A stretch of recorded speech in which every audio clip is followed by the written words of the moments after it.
I-introduce ko lang sa inyo yung fire sprinkler system. Ito yung pump room niya, pump room. So, meron tayong ito yung pinaka-main na equipment ng fire sprinkler, yung fire pump. Itong fire pump, bihira lang ito mag-function pagka talagang may malaki ang tunog. Tapos, ang nagdadala sa pressure para i-maintain niya, itong jockey pump.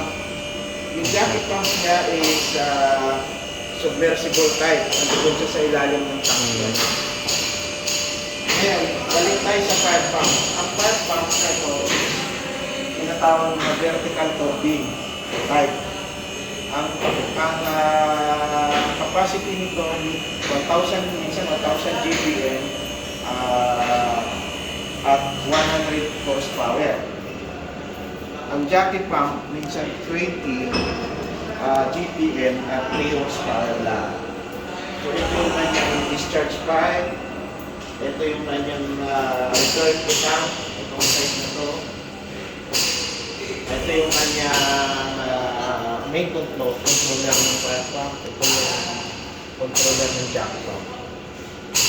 So, ang isang importanteng valve na nagdadala is yung niya, alarm check valve. Alarm check valve. So, ito control nito minsan ng binilis na automatic siya nagbubukas o nagsasara. So, yun dito sa side na to, dito sa side meron din tayo dito yung constant pressure pump. Lahat nito mga pump na to, submersible type. So, meron siyang potable type, potable pump, submersible. Meron din siyang non-potable. Yung dalawa na yun na bumaba, yun yung non-potable submersible pump. Ilalim kasi nito, water tank. So ito naman na pa yung pressure tank. Pressure tank, nandito sa kanan natin yung controller, pump controller. Dito i-ano mo yung pump controller natin. So, meron ditong pump 1 run, pump 1 trip, pump 2 trip, pump 2 run. So, naka-green tayo ngayon.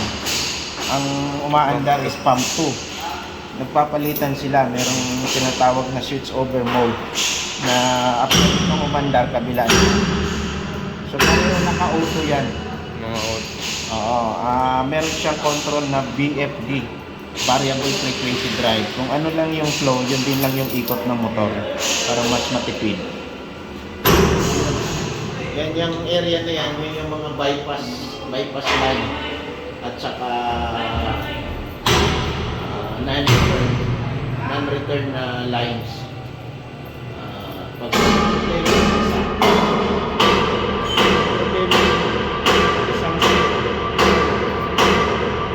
kabila namang set ang gagana ang magpa-function. So para make sure na yung dalawa laging may backup doon sa operation. So yun lang. Thank you.